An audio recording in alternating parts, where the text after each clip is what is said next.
देखो आज है ना, मैं आपको एक अपने एक्सपीरियंस के हिसाब से ना एक चीज़ मैं आपको बताना चाहता हूँ कि कभी भी है ना इनकम के सिंगल सोर्स पे डिपेंड मत होना। मैं अपने एक्सपीरियंस के हिसाब से ये चीज़ आपको इसलिए बता रहा हूँ कि देखिए, जैसे मैंने जब स्टार्टिंग की थी सेलिंग की, तो मैंने आपको पहले भी बताया था कि भाई मैंने अपनी वेबसाइट से जो है वो शुरू किया था, अपनी वेबसाइट से जो प्रोडक्ट्स है वो ऑनलाइन सेल करने शुरू किए थे। उसके बाद में क्या हुआ कि मैंने मार्केट प्लेस पे सेल करने शुरू किए, तो मार्केट प्लेसेस से क्या मेरे को सेल अच्छी मिली थी अपने वेबसाइट के मुकाबले। तो जब मेरे को वहाँ पे सेल अच्छी मिली ना, तो मैंने क्या किया, अपना पूरा का पूरा फोकस जो है ना वो मार्केट प्लेस पे कर दिया। अब जैसे ही मार्केट प्लेसेस पे पूरा का पूरा फोकस हो गया ना, तो वहाँ पे कुछ टाइम तक तो मुझे अच्छी सेल मिली, लेकिन उसके बाद में क्या हुआ कि उसके उसके बाद में कुछ सर्कमस्टेंसेस ऐसे बन गए, कुछ स्थितियां ऐसी बन गई कि जिस कैटेगरी में मैं डील कर रहा था पर्टिकुलर, उसके अंदर जो है वो कंपटीशन बहुत ज्यादा हो गया, सेल्स भी जो है वो डाउन आने लगी, उसके साथ में कुछ एक्स्ट्रा लॉसेस भी जो है वो उस चीज के अंदर होने लगे। तो वहां पे क्या है कि बिजनेस पूरा का पूरा है ना वापस डाउन आ गया। जब वो डाउन आ गया ना, तो वहां पे मेरे को एक चीज ये रियलाइज हुई कि कभी भी है ना एक सिंगल चीज पे डिपेंडेंट नहीं होना चाहिए कभी भी पर्सन को, नहीं तो सिंगल मार्केट प्लेस पे,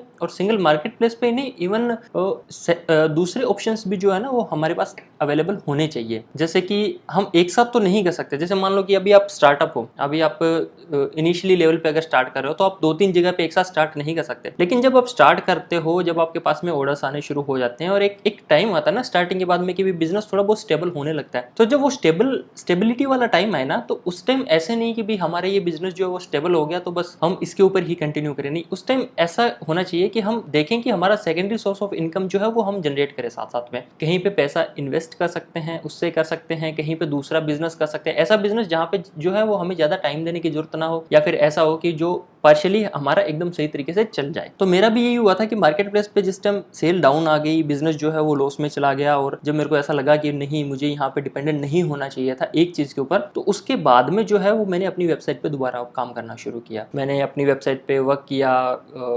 तो क्या है, उस चीज़ में काफ़ी टाइम लगा मेरे को वापस उस चीज़ से उभरने में, या उस चीज़ से वापस जो है वो ग्रो करने में। तो अभी जैसे मान लीजिए मैंने कर रखा है कि भाई मार्केट प्लेसेस भी जो है वो सेल हो रही है, उसके साथ में अपने पर्सनल डोमेन पे या अपनी वेबसाइट के थ्रू भी जो प्रोडक्ट्स है वो सेल हो रहे हैं। तो इन केस अगर कोई भी ऐसी प्रॉब्लम आती है कि भाई मार्केट प्लेस पे मेरी सेल नहीं हो पाती है, या फिर देखिए फ्यूचर जो है वो किसी के हाथ में नहीं होता, कुछ नहीं बता सकते हम कि आने वाले फ्यूचर में क्या होने वाला है, क्या जो है वो पॉलिसीज होने वाली है, क्या हमारे प्रोडक्ट सेल होंगे कि नहीं होंगे, कॉम्पिटिशन होगा। थोड़ा बहुत प्रेडिक्ट कर सकते हैं, लेकिन बिल्कुल नहीं बता सकते। थोड़ा बहुत अंदाजा हम लगा सकते हैं कि हाँ भाई हो सकता है आगे जाके इतना कंपटीशन जो है वो होगा, या फिर आगे जाके वो ऐसी ऐसी चीजें हैं वो प्रेडिक्ट हम कर सकते हैं, वो भी थोड़ा बहुत। एग्जैक्ट हम नहीं बता सकते कि आगे जाके यही चीज जो है वो होने वाली है, क्योंकि देखिए कोविड जो है इसका किसी ने प्रेडिक्ट नहीं किया था, कितने सारे बिजनेसेस जो है वो बंद हो गए इसकी वजह से। और कुछ लोग ऐसे भी थे जिन्होंने कई मल्टीपल सोर्स ऑफ इनकम थे जिनके पास में, तो उनके साथ में बहुतों के साथ में ऐसा भी हो गया कि भाई चलो एक चीज बंद हुई है तो दूसरी चालू है, या दूसरी बंद हुई है तो तीसरी चालू है। तो इसी तरीके से कंप्लीट हम प्रेडिक्ट नहीं कर सकते कि आगे जाके क्या आने वाला। तो उसी तरीके से हम मार्केट प्लेस में भी नहीं बता सकते कि फ्यूचर इसका क्या होने वाला है, कितना कंपटीशन आएगा। कंपटीशन तो बढ़ ही रहा है, कंपटीशन आएगा तो उस कंपटीशन में हम कैसे सर्वाइव करेंगे, हमारे प्रोडक्ट सेल होंगे कि नहीं होंगे। तो साथ साथ क्या है, पैरेलल अपनी वेबसाइट पे भी काम करना जो है वो शुरू कर रखा है कि भाई अपनी वेबसाइट के थ्रू भी हम जो है सेल करें। तो उसी तरीके से आप भी अगर सेल करते हो ना, जैसे मान लीजिए कि आप किसी मार्केट प्लेस पे सेल कर रहे हो, आपकी वहां पे सेल आ रही है, तो साथ में आप ये कर सकते हो कि भी साथ में आप ऑफलाइन स्टोर कर सकते हो,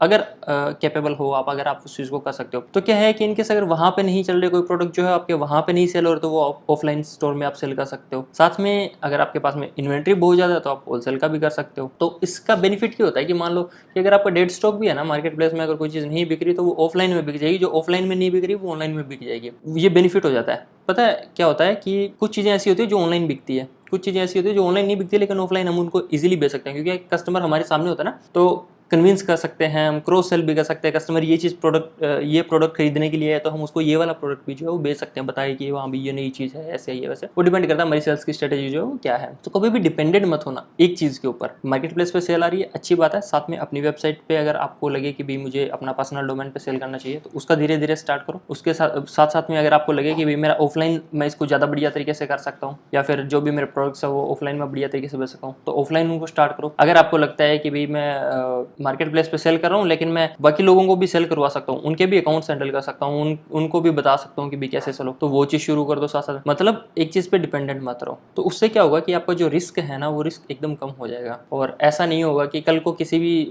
चीज़ में कोई प्रॉब्लम आती है, कल को कोई भी चीज़ नहीं काम करती है, तो आपकी जो दूसरी चीज़ है वो वर्क करेगी। ये चीज़ मैंने अपने एक्सपीरियंस से जो है वो सीखी है, क्योंकि मेरे साथ ऐसा एक बार पहले हो चुका है, तो इसलिए मैं आपको बता रहा हूँ। तो इसीलिए जो मैंने भी है ना उसके बाद से ये डिसाइड कर लिया कि भी मल्टीपल सोर्स ऑफ इनकम जो है वो होने चाहिए, कभी भी एक पे डिपेंडेंट जो जो है वो नहीं रहना। तो मार्केट प्लेस में भी ऐसा है कि आप एक पे सेल कर रहे हो तो दूसरे पे भी ट्राई करो कि भी इस पे सेल हो रहे हैं, साथ में दूसरे मार्केट प्लेस पे भी जो है हम ट्राई करते हैं। मल्टीपल मार्केट प्लेसेस पे ट्राई करो, साथ में दूसरे जो ऑप्शन है वो आप देखते रहो। प्लस क्या है कि कैटेगरीज में भी धीरे धीरे जो है वो एक्सपेंड करो। एक कैटेगरी में आप सेल कर रहे हो, ठीक है, उसके पाइनियर हो, उसमें आपको पता है कि भी क्या बिकता है क्या नहीं बिकता, उसके एक्सपीरियंस है आपको, साथ में दूसरी कैटेगरीज में भी थोड़ा थोड़ा जो है वो ट्राई करो। कई बार क्या होता है कि हम स्टक हो जाते हैं एक कैटेगरी के अंदर। जैसे मैंने स्टार्ट किया था ना, तो मैंने कंप्यूटर एक्सेसरीज कैटेगरी से शुरू किया था, तो मैंने ये सोचा था कि नहीं मुझे ना इसी कैटेगरी में सेल करना है, मैं उस कैटेगरी में स्टक हो गया था। लेकिन बाद में उसके अंदर इतना ज्यादा कंपटीशन आया ना, तो फिर मेरे को ये सोचने पे मजबूर हो गया कि नहीं मेरे को कुछ और करना पड़ेगा, क्योंकि इतने बड़े बड़े ब्रांड्स थे उनको मैं कम्पीट नहीं कर सकता था उस टाइम। फिर मैंने सोचा कि भाई मैं दूसरी ऐसे ऐसे कैटेगरीज में डील करता हूँ, या ऐसे कैटेगरीज निकाल के लाता हूँ, या ऐसे प्रोडक्ट्स जो है वो निकाल के लाता हूँ जहाँ पे कंपटीशन कम है, जहाँ पे हम अच्छा खासा मार्जिन ले सकें और अच्छी खासी सेल कर सकें।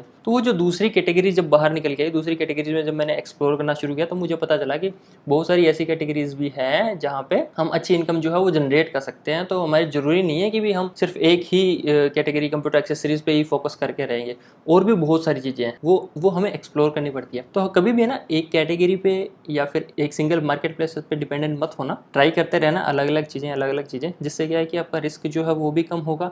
और ऐसा होगा कि अगर आपका प्लान ए काम नहीं कर रहा तो प्लान बी काम करेगा, इनकेस प्लान बी काम नहीं कर रहा तो प्लान सी काम करेगा। तो इस तरीके से आपका जो रिस्क है वो भी डिवाइड हो जाएगा। और सडन अगर कोई भी ऐसी चीज़ आती है आपके सामने, कोई भी चैलेंजेस आते हैं किसी एक बिजनेस में, तो एटलीस्ट आपका ये है कि आप स्टेबल रहोगे, आप उस टाइम आपके कदम जो है ना वो लड़खड़ाएंगे नहीं। सिंगल पे डिपेंडेंट होते हैं ना, और कोई भी प्रॉब्लम आ जाती है अचानक से तो कदम हमारे लड़खड़ाने लग जाते हैं, मतलब हम सही नहीं कर पाते उसके अंदर। लेकिन जब हमें पता होता है कि हमारे पास दूसरा सोर्स ऑफ इनकम है तो हम स्टेबल रहते हैं। एक में प्रॉब्लम भी आती है तो भी हम स्टेबल रहते हैं, उस प्रॉब्लम का सामना जो है वो कर सकते हैं। ठीक है, तो इस चीज़ पे भी थोड़ा सा ध्यान रखना। ठीक है, थैंक यू।